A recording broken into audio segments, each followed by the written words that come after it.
नमस्कार, स्वागत है आप सभी का देवभूमि समाचार में। मैं आपके साथ निकिता कश्यप। बुलेटिन की शुरुआत करते हैं इस वक्त की बड़ी खबर के साथ। आपको बता दें कि पीएम नरेंद्र मोदी के उत्तराखंड के दौरे को लेकर अटकलें तेज हो गई हैं, जिसमें कि बताते चले कि 11 या 12 सितंबर को हो सकता है हवाई निरीक्षण। पीएम नरेंद्र मोदी के द्वारा हवाई निरीक्षण किया जा सकता है, जिसमें कि आपको बता दें कि आपदाग्रस्त क्षेत्रों का दौरा उनकी ओर से किया जा सकता है। सुरक्षा एजेंसियां अलर्ट मोड पर हैं, तो वहीं तैयारियों का जायजा पूरे तरीके से लिया जा रहा है। तो बताते चले कि उत्तराखंड के लिए प्रधानमंत्री नरेंद्र मोदी का दौरा जो है वो संभावित बताया जा रहा है, जिसमें कि आपको बता दें कि सुरक्षा एजेंसियां पूरे तरीके से अलर्ट मोड पर है, तो वहीं तैयारियों का पूरे तरीके से जायजा लिया जा रहा है। तो पीएम नरेंद्र मोदी के उत्तराखंड के दौरे को लेकर अटकलें तेज हो गई हैं, और जिसमें कि यह दौरा संभावित बताया जा रहा है कि 11-12 सितंबर को जो है आगामी हो सकता है, और जिसमें कि हवाई निरीक्षण उनकी ओर से किया जाएगा। जिस तरीके से आप सभी को जानकारी है कि उत्तराखंड में इस समय आपदाग्रस्त क्षेत्रों में हालात बद से बदतर हुए हैं, तो वहीं प्रशासन भी पूरे तरीके से अलर्ट है और सरकार पूरे तरीके से सभी जगहों पर अपनी नजरें बनाए हुए है। और इसी बीच आपको बता दें कि सुरक्षा एजेंसियां अलर्ट मोड पर हैं और तैयारियों का जायजा भी लगातार लिया जा रहा है। और इसी बीच आपको बता दें कि पीएम नरेंद्र मोदी भी उत्तराखंड पहुंच सकते हैं, जहां उनकी ओर से तमाम आपदाग्रस्त क्षेत्रों का हवाई निरीक्षण किया जा सकता है और अधिकारियों को तमाम आदेश भी उनकी ओर से दिए जा सकते हैं। तो आपको बता दें कि आपदाग्रस्त जो क्षेत्र है वहां उनका दौरा संभावित बताया जा रहा है। हवाई सर्वेक्षण उनकी ओर से किया जाएगा। तो वहीं आपको बताते चले कि केंद्र की ओर से भी लगातार राज्य को मदद की जा रही है, जिसमें केंद्र की ओर से जो निरीक्षण करने के लिए जो टीमें हैं वो भी बागेश्वर पहुंच गई हैं, और उनकी ओर से भी पूरे तरीके से स्थलों का निरीक्षण किया जा रहा है। बताते चले कि आपदाग्रस्त क्षेत्रों में इस समय अगर उत्तराखंड की बात की जाए तो बहुत नुकसान हुआ है, और इसी नुकसान के आकलन के लिए केंद्र की ओर से लगातार मदद भेजी जा रही है, और राज्य में जो परिस्थितियां हैं उनको सामान्य करने का प्रयास प्रशासन और सरकारें पूरे पुरजोर से कर रही हैं। तो वहीं आपको बता दें कि इसी बीच अब हो सकता है कि पीएम नरेंद्र मोदी भी उत्तराखंड जाएं, और जहां पर उनकी ओर से हवाई निरीक्षण किया जा सकता है। तो एक बड़ा अपडेट हम आपको बता रहे हैं कि 11 या 12 सितंबर को उनका हवाई निरीक्षण उनकी ओर से किया जा सकता है। इसी खबर पर अधिक जानकारी के साथ संवाददाता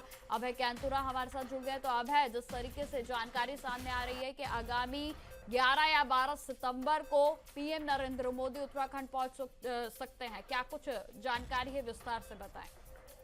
देखिए, प्रधानमंत्री नरेंद्र मोदी का ये उत्तराखंड का दौरा संभावित दौरा है। अभी आधिकारिक कार्यक्रम की पुष्टि यहाँ पर नहीं हुई है, लेकिन जिस तरीके से प्रशासन में इस समय हरकत देखने को मिल रही है, प्रशासन के जो आला अधिकारी हैं वो अपनी तैयारियों को यहाँ पर पुख्ता करते हुए नजर आ रहे हैं। तो ऐसा समझा जा सकता है कि 11 सितंबर को प्रधानमंत्री नरेंद्र मोदी का उत्तराखंड का दौरा हो यहाँ पर तय माना जा रहा है, और उसमें वो आपदाग्रस्त क्षेत्रों का यहाँ पर हवाई सर्वेक्षण करने का काम यहाँ पर करेंगे। उत्तराखंड को जो आपदा में नुकसान हुआ है उसको परखने का काम है, उसका स्थलीय निरीक्षण यहाँ पर होगा। साथ ही अधिकारियों से बातचीत भी यहाँ पर प्रधानमंत्री की तरफ से यहाँ पर की जाएगी कि किस प्रकार से राज्य को कितना बड़ा नुकसान इस आपदा में यहाँ पर हुआ है। अभी तक ये कहा जा सकता है कि प्रशासनिक स्तर पर प्रधानमंत्री के इस दौरे को लेकर जो तैयारियां हैं उन तैयारियों को अंतिम रूप देने का काम यहाँ पर किया जा रहा है, चाहे वो जौलीग्रांट से सुरक्षा व्यवस्था को लेकर हो, या फिर जहां पर प्रधानमंत्री जो उतर सकते हैं, चाहे उत्तरकाशी के जो थराली वाला जो क्षेत्र है या फिर चमोली के थराली वाला जो क्षेत्र है, उन दोनों जगहों में से किसी एक जगह पर प्रधानमंत्री यहाँ पर उतरेंगे और अधिकारियों से बातचीत भी यहाँ पर कर सकते हैं। जो राज्य को नुकसान हुआ उन सब चीजों को जानने का काम उनकी तरफ से यहाँ पर किया जाएगा। तो ये कह सकते हैं कि प्रधानमंत्री के दौरे को लेकर पूरी तरीके से प्रशासनिक अमला अपनी तैयारी यहाँ पर कर रहा है, और उम्मीद ये कर सकते हैं कि अगर प्रधानमंत्री नरेंद्र मोदी का दौरा यहाँ पर होता है तो फिर जो राज्य की जो मांग यहाँ पर है, जो आपदा से नुकसान की जो मांग राज्य सरकार की तरफ से पैकेज के रूप में केंद्र से की गई है 5,702 करोड़ की, उस पर कुछ और बड़ी मदद यहाँ पर केंद्र की तरफ से दी जा सकती है आगामी दिनों में। और अभी केंद्रीय मंत्रालय की जो अंतर टीमें यहाँ पर आई है, अंतर विभागीय जो टीमें यहाँ पर आई हुई है, वो स्थलीय निरीक्षण उन आपदाग्रस्त क्षेत्रों का यहाँ पर कर रहे हैं, चाहे उत्तरकाशी का हो, चाहे कुमाऊं में बागेश्वर का हो। आज भी ये कह सकते हैं कि चमोली और पौड़ी के जनपदों के दौरे पर ये टीमें यहाँ पर रहने वाली है, और उन जो आपदाग्रस्त जो क्षेत्र है उनका दौरा वहाँ पर कर रही है। जी ठीक है अभय, लगातार आप हमारे साथ बने रहें। तो आपको बता दें कि बड़ी खबर हम इस समय आपको बता रहे हैं।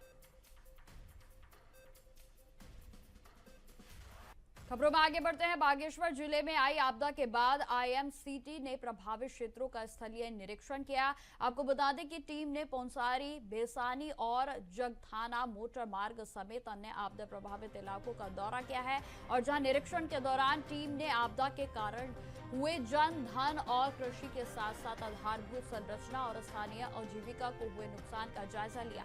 बताते चले कि टीम ने मौके पर पीड़ितों से बातचीत कर नुकसान की जानकारी प्राप्त की और क्षेत्रीय अधिकारियों से रिपोर्ट भी मांगी है। तो वहीं बता दें कि टीम का उद्देश्य केंद्र सरकार को एक विस्तृत रिपोर्ट सौंपना है और जिसके आधार पर आपदा राहत सहायता प्रदान की जाएगी।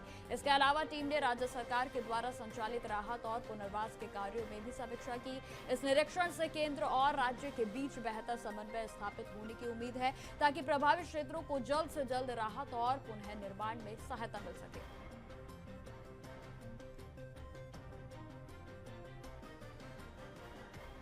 तो लगातार हमारे साथ अभय कैंतुरा जुड़े हुए हैं। तो अब जिस तरीके से केंद्र की ओर से जो टीम भेजी गई थी, अब उनकी ओर से स्थलीय निरीक्षण किया जा रहा है, क्या कुछ जानकारी है इसको लेकर? देखिए, केंद्र की तरफ से 7 सदस्य अंतर विभागीय टीम यहाँ पर पहुंची है। जो आपदा में उत्तराखंड राज्य को नुकसान हुआ है, उस नुकसान का स्थलीय निरीक्षण ये टीम कर रही है। अधिकारियों से बातचीत उनकी तरफ से की जा रही है।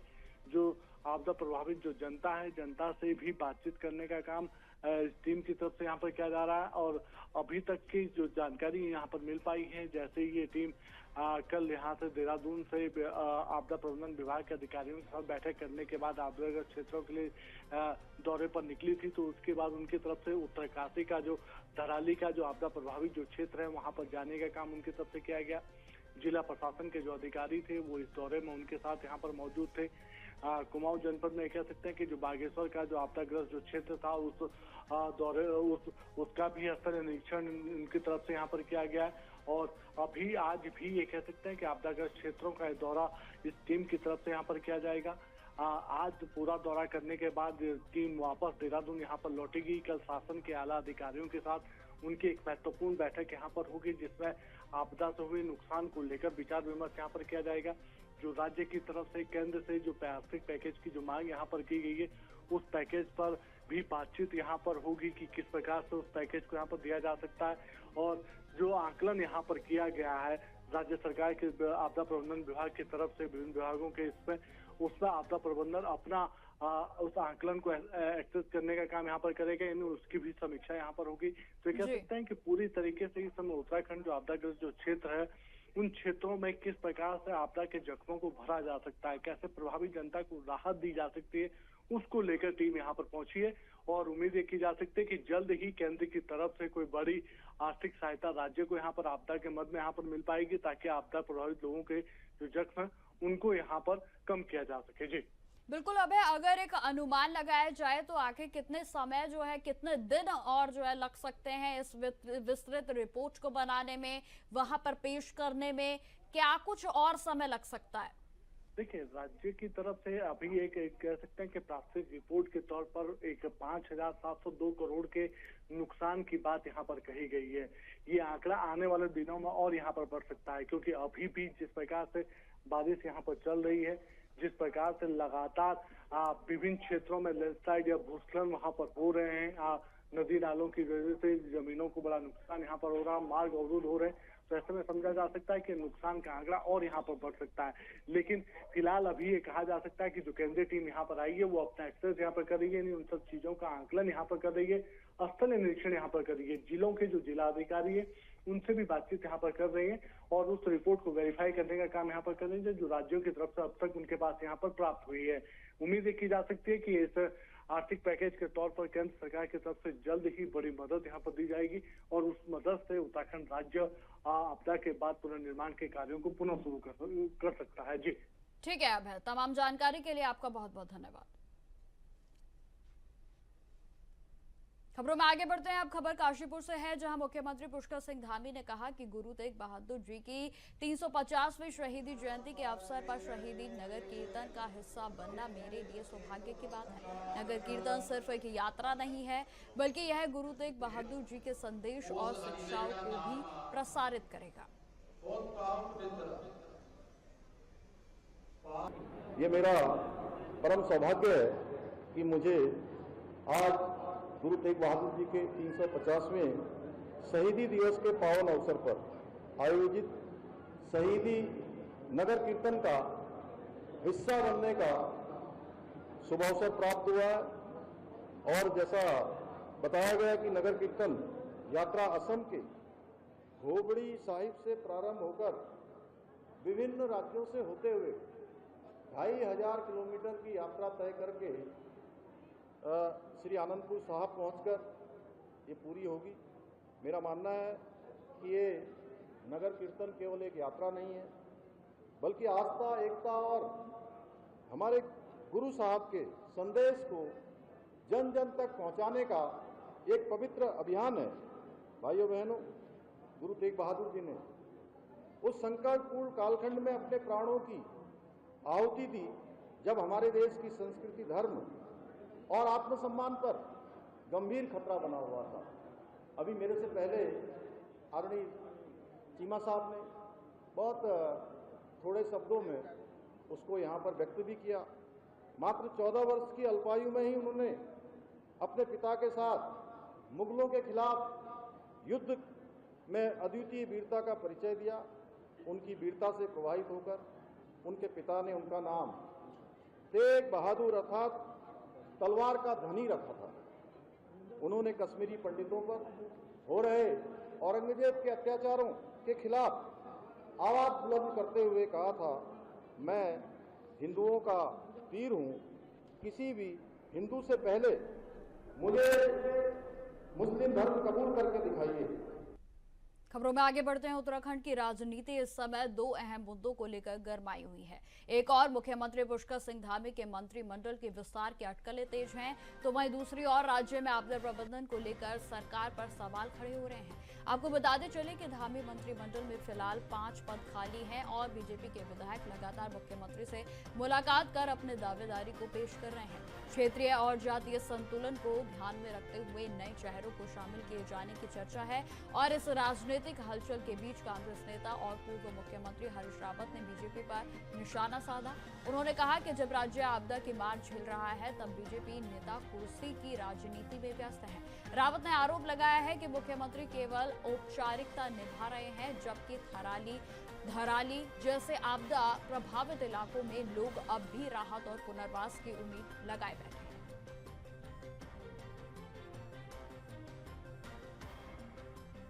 राज्य में भयंकर आपदा आई है चतुर्दिक और भाजपा के मंत्रीगण विधायक केवल कुर्सी कर रहे हैं, उसका खेल खेल रहे हैं। कोई मुख्यमंत्री का दावेदार है तो कोई मंत्री पद का दावेदार है और आपदा पीड़ित जो है आंखें गड़ाए बैठे हैं, कुछ भी काम नहीं हो रहा। केवल मुख्यमंत्री कहीं जाकर के रस्म अदायगी कर रहे हैं, बाकी कहीं पर भी जो आपदा का वास्तविक कार्य होना चाहता नहीं हो रहा। आप थराली को देख लीजिए क्या काम हो रहा है और आप थराली और कपकोट के पीड़ितों को देख लीजिए। कल मैंने माननीय मुख्यमंत्री से बात की है और उन्होंने उनके पुनर्वासित आदि के विषय में बहुत उत्साहपूर्ण बातें कही हैं। देखते हैं आगे क्या होता है। खबरों में आगे बढ़ते हैं। उत्तराखंड के मौसम को लेकर राहत भरी खबर सामने आई है, जहां मौसम विज्ञान केंद्र देहरादून के निदेशक डॉक्टर CS तोमर के अनुसार आने वाले कुछ दिनों तक प्रदेश में मानसून की तीव्रता कम रहने की संभावना है। उन्होंने जानकारी दी कि 11 सितंबर तक राज्य में बारिश की गतिविधियां हल्की रहेंगी और जिससे लोगों को कुछ हद तक राहत भी मिलेगी। हालांकि कुछ जिलों में स्थानीय स्तर पर भारी बारिश की संभावना बनी हुई है, इसलिए सतर्कता भी जरूरी है। डॉक्टर तोमर ने आगे यह भी जानकारी दी कि 12 से 14 सितंबर के बीच मानसून दोबारा से सक्रिय हो सकता है और प्रदेश में फिर से बारिश की गतिविधियां देखी जा सकती हैं और ऐसे में प्रशासन को अलर्ट रहने की भी सलाह दी गई है और इस दौरान यात्रा और अन्य बाहरी गतिविधियों को सावधानी पूर्वक करने की हिदायत भी दी गई।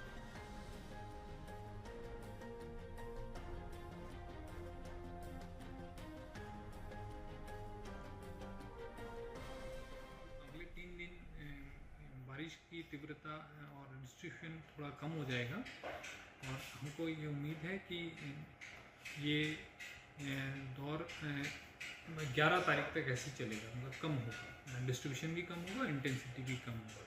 तो इसके बाद 12 तारीख से फिर 15 तारीख के बीच में, 14 तारीख के बीच में डिस्ट्रीब्यूशन बढ़ जाएगा। हैवी रेन जो है, जैसे मैंने बताया, अगले 24 घंटे में तो देहरादून, पौड़ी, बागेश्वर, नैनीताल जिले में कहीं कहीं हो सकती है। इसके साथ साथ हायर इंटेंसिटी की रेनफॉल भी उससे मतलब कि जो तीव्रता बढ़ सकती है। उसके बाद अगले 3 दिन 11 तारीख तक कोई हमने हैवी रेन का अनुमान है नहीं। 12 तारीख को देहरादून, नैनीताल, चंपावत, बागेश्वर, पिथौरागढ़, मेनली देहरादून और कुमाऊं मंडल वाले जिलों में कहीं कहीं हल्की तेज बारिश हो सकती है। बाकी इंटेंसिटी ज़्यादा हो सकता है किसी जगह, काफ़ी कम जगह।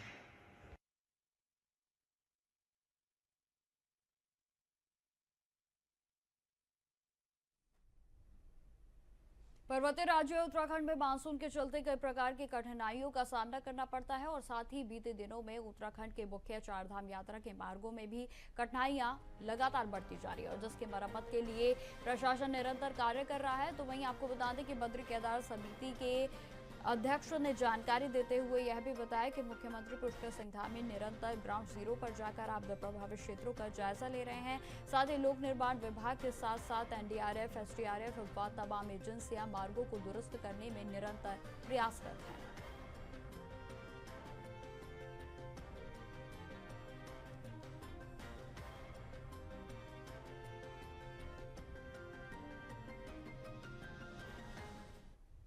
उत्तराखंड प्रदेश कांग्रेस कमेटी ने राज्य में लंबे समय से चल रहे राजकीय शिक्षकों के आंदोलन का समर्थन देने की घोषणा की है। बताते चले कि वरिष्ठ उपाध्यक्ष संगठन के सूर्यकांत धस्माना ने बताया कि यह निर्णय कांग्रेस अध्यक्ष करण माहरा की अध्यक्षता में बैठक में लिया गया। बैठक में तय किया गया है कि कांग्रेस शिक्षकों की सभी मांगों का समर्थन करती है।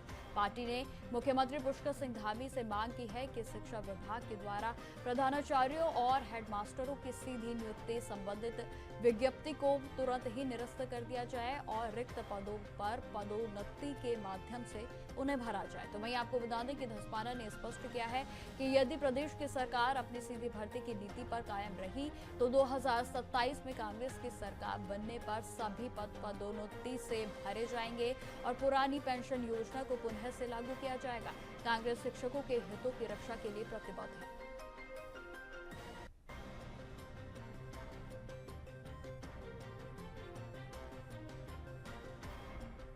देखिए, उत्तराखंड प्रदेश कांग्रेस कमेटी, हमारे सम्मानित अध्यक्ष करण माहरा जी ने, पूरी पार्टी ने ये निर्णय लिया है कि राज्य भर में जो शिक्षकों का आंदोलन चल रहा है, तमाम मांगों को लेकर के उत्तराखंड प्रदेश कांग्रेस कमेटी राजकीय शिक्षक संघ के आंदोलन का पूर्ण रूप से समर्थन करती है।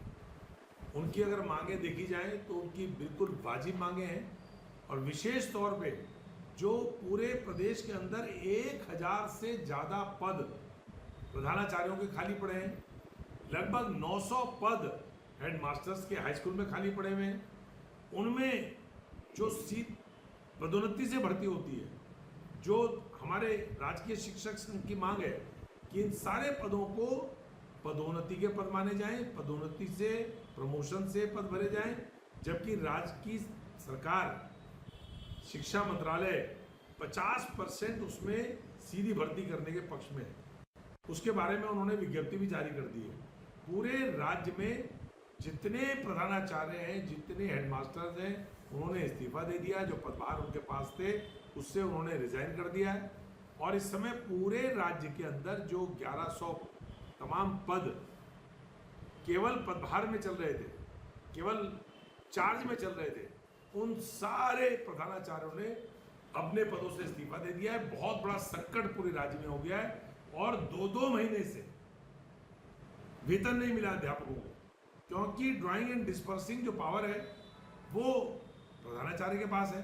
प्रधानाचार्य है नहीं, उन्होंने इस्तीफा दे दिया अपने पदभार से, पदभार का वो ग्रहण ही नहीं कर रहे। और सबसे बड़ी बात यह है कि अगर आप देखेंगे जो प्रधानाचार्यों को पदोन्नति से भरने वाला जो मामला है, उसमें सरकार के ऊपर एक नया पैसा भी वित्तीय भार नहीं पड़ रहा, कोई वित्तीय भार नहीं पड़ रहा है। पहले ही जो चार्ज में प्रधानाचार्य हैं, हेडमास्टर हैं, वो जो वेतनमान है उससे ज़्यादा तनख्वाह ले रहे हैं, तो वित्तीय भार तो कोई पड़ना नहीं है सरकार पे। केवल शिक्षा मंत्री धन सिंह रावत जी ने अपनी प्रतिष्ठा का प्रश्न बना रखा है, जिसके कारण पूरे राज्य में इस समय शिक्षण कार्य प्रभावित हो रखा है। अध्यापक गण आंदोलनरत है, वो आंदोलन करने पे उतारू हैं। उन्होंने तय किया है कि आने वाले समय में वो बहुत बड़ा प्रदर्शन, मुख्यमंत्री आवास, सचिवालय कूच, इस प्रकार के वो कार्यक्रम तय कर रहे हैं। कांग्रेस पार्टी ने निर्णय लिया है कि हम पूरी तरह से, चाहे पदोन्नति का मामला हो, चाहे ओल्ड पेंशन स्कीम को लागू करने का मामला हो, उनकी जितनी मांगे हैं उनके साथ हम अपने आप को संबद्ध कर रहे हैं। और हम ये ऐलान भी कर रहे हैं कि राज्य में कांग्रेस की सरकार बनने पर जो हमारे राजकीय शिक्षक संघ के अध्यापकों की मांग है पदोन्नति से प्रधानाचार्य और हेडमास्टर के पद भरने की, उसको कांग्रेस पार्टी पहली ही कैबिनेट में जिस दिन सरकार बनेगी हम लोग उसको तय करेंगे।